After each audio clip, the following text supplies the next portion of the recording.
Hi, good afternoon. My name is Ben Rossen, and I have to start with the obligatory disclaimer. I'm here just speaking for myself. I don't represent the commission or any particular commissioner. But with that out of the way, it's really a pleasure to be here to talk to you all about these issues. I mean, it's a really fascinating topic that I think touches on a whole bunch of interesting areas right now, including consumer privacy, but also things like algorithmic fairness, data discrimination, data security, content moderation, Section 230, among other things.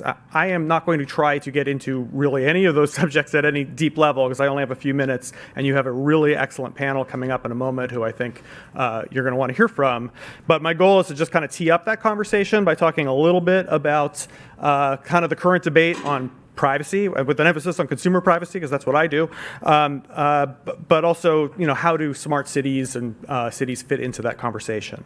So, I mean, first, it's a really exciting time right now to be talking about privacy because for the first time in just about as long as anyone can remember, there is a real conversation happening about what an American privacy law should look like. And that's happening both at the state level with things like CCPA and a host of other states that look to be following soon. Washington is currently debating one. There's a Virginia Privacy Act proposal. Nevada is working on one.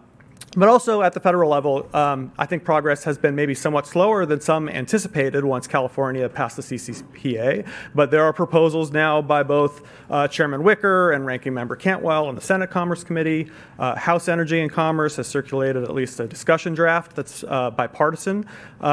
Contains some placeholders, but what's sort of interesting about all of these proposals is that there's more in common at this point than there is differences. There are still some really hard issues, I think, for federal legislators to work through, preemption being a big one, also things like a private right of action.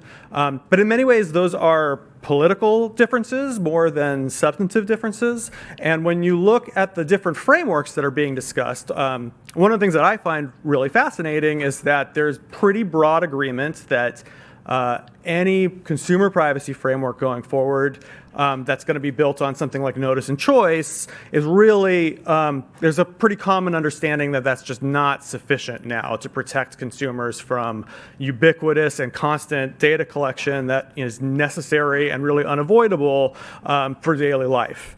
And what is exciting is to see the kinds of things that policymakers are struggling with now. So ways to take the burden off of consumers and provide some real meaningful guardrails about appropriate data use, whether that's use limitations, limits on third-party sharing that are more in line with consumer expectations, declaring certain practices to be per se harmful. How exactly that will shake out, I think, remains to be seen. It's a ways away, I think, certainly at a federal level. Nobody makes money betting on Congress to pass a law, and I wouldn't hold my breath. But at the same time, there's a great, it's great to see that many are looking at the Federal Trade Commission as probably the agency of choice to regulate privacy. At least from my perspective, that's a good thing.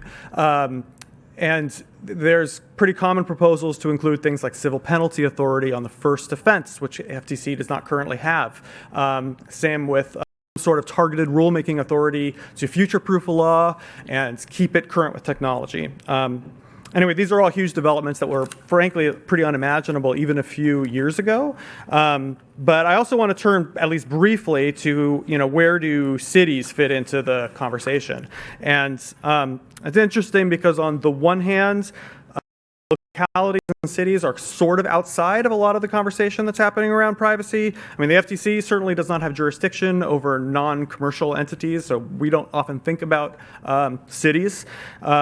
And none of the existing consumer privacy bills are contemplating them. At the same time, you also see state laws that are preempting municipalities and localities from passing their own privacy regulations, which is the subject of some other criticism by various groups. But on the other hand, you also see cities taking the lead on some issues, especially on things like use of facial recognition by law enforcement, which a lot of cities are the ones who are sort of instituting moratoriums on the use of those kinds of technologies, which can have a huge implication on urban life going forward. Things like just last week, the New York Times reported about an app that has basically scraped publicly available facial recognition information, can identify anyone within moments, and essentially could eliminate, living in a city anonymously with just huge impacts to the way urban life could exist going forward. There's a whole host of other issues that I think both cities and anyone collecting consumer personal information going forward is going to have to think about. Things like algorithmic fairness. As smart cities and other big data applications continue to just leverage these huge data sets, it's more vital than ever to ensure that those applications are not exacerbating existing inequalities or resulting in unintended forms of discrimination. I think that's going to be a really interesting area, and one that's going to be a lot of focus, certainly from the federal government going forward. But anyway, these are just a few of many issues that I think could take up a lot of time. But luckily for you, you have an entire panel that's going to be here to discuss all those issues, and I'm very happy to turn this over to them. I think it's going to be a really great conversation.